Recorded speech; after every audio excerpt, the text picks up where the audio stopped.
উড়িষ্যার বিখ্যাত মুড়ি মাখা একবার খেয়েই আবার একবার খেতে ইচ্ছে হবে। শুনেছিলাম, আজকে খেলাম, অসাধারণ টেস্ট। আমার চ্যানেলে সবাইকে স্বাগত। আজকে আবার একটা নতুন ব্লগ নিয়ে হাজির হয়ে গেছি।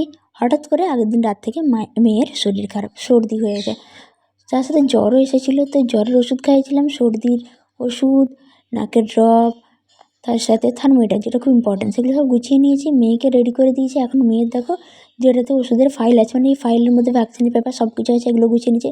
ব্যাগের মধ্যে ডাইপার নিয়ে নিয়েছি, ওয়াইপস নিয়ে নিয়েছি, প্রয়োজনীয় জিনিসগুলো নিয়েছি। তার সাথে নিয়ে নিয়েছি গরম জলের ফ্লাক্স, আর একটা গরম জল ঠান্ডা করে বোতলে নিয়ে নিয়েছি। রাস্তার মধ্যে আমি ফিড খুব কমই করে, তার সাথে আমি টপ মিল্ক খাওয়াই। তো মোটামুটি সব গোছানো হয়ে গেছে, আমি এখন রেডি হয়ে গেছি। দেখো এবার যেতে হবে, আর কাছাকাছি না, অনেকটা দূর। বাড়িপাতা প্রায় আমাদের বাড়ি থেকে 60 কিলোমিটারের কাছাকাছি উড়িষ্যার বাড়িপাতা। তো আমরা দেখো একটা গাড়িতে করে যাচ্ছি, কারণ বাসে যাওয়া সম্ভব না, এমনি ওয়েদারটা খুব খারাপ, তার সাথে আবার বাচ্চার সর্দি, তাই আমরা আমাদের এখানের একদিনের পরিচিত গাড়িতে যাচ্ছি। রাস্তাটা বেশ ভালো, এদিকে দেখলাম। আমাদের ওয়েস্টবেঙ্গলের রাস্তাটার মধ্যে এত বাজে রাস্তা না, মানে আমাদের ওয়েস্টবেঙ্গলের যে রাস্তাগুলো ভাঙাচোরা, এগুলো যেন খুব ভালো। ডাক্তার দেখিয়ে নিয়েছি। এবার এখন আমরা এসেছি খেতে, খিদে পাচ্ছিলো, তাই একটা রাস্তার ধারে গাড়িটা দাঁড় করিয়ে মুড়ি মাখা খাচ্ছি। মুড়ি মাখাটা খুবই বিখ্যাত এখানকার।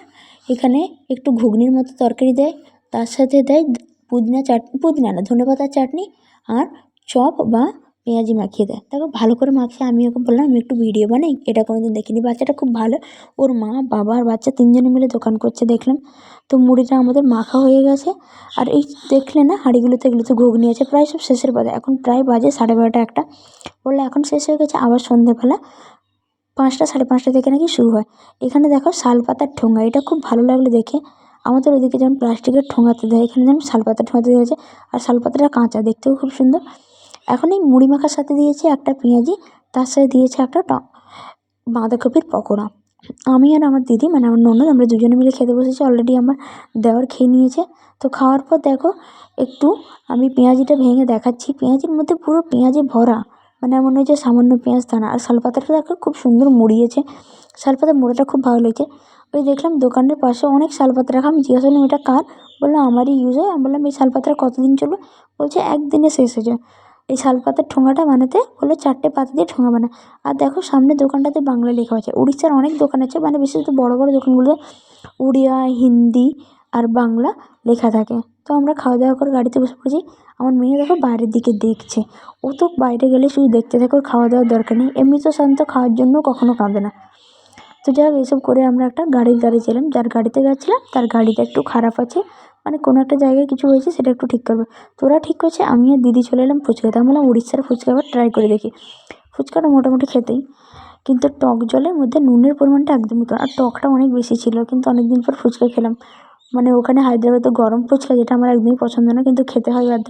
তো এইসব করে টোরে চলে এলাম আমাদের বাড়ির কাছাকাছি। দ্য রয়্যাল হোটেল বলে একটা রেস্টুরেন্ট আছে, বেশ ভালো। দেখলাম ভালোই ভিড় জমে, নিউ ইয়ারে নতুন করে সাজিয়েছে। আর যে টেবিলটা দেখছো ফুলগুলোকে সাজিয়েছে, কাঁচের গ্লাসগুলো খুব সুন্দর। তো মেনু কার্ডটা দেখেন, মেনু কার্ডের মধ্যে আমি একটা জিনিস দেখলাম যে দাম খুব বেশি নেই, নর্মাল সব দোকানে যেরকম দাম থাকে সেরকমই দাম। আর এই টেবিলটাতে আমরা আগের বারে বসেছিলাম খাওয়ার অর্ডার করার সময়, এই টেবিলটাতেই বসলাম। বাইরেটা দেখো বেশ ভালোই, মানে ওয়েদারটা ভালো আছে, লোকজনও দেখছি আসতে শুরু করেছে। আর আমরা অর্ডার দিয়ে বসেছি। অ্যাকচুয়ালি আমার ভাগনাবুর জন্য একটা বিরিয়ানি নেব। আর দেখো মেয়েকে ডাক্তার বলেছে সলিড শুরু করতে। আমি সলিড শুরু করছিলাম না, ভয়ে একটু বমি পাচ্ছিলো বলে। তো ডাক্তার বলে এরকম ছাঁকনিতে ভালো করে ছেনে, কিন্তু গ্রাইন্ডারে গ্রাইন্ড করতে না। আজকের ব্লগটা এই পর্যন্তই।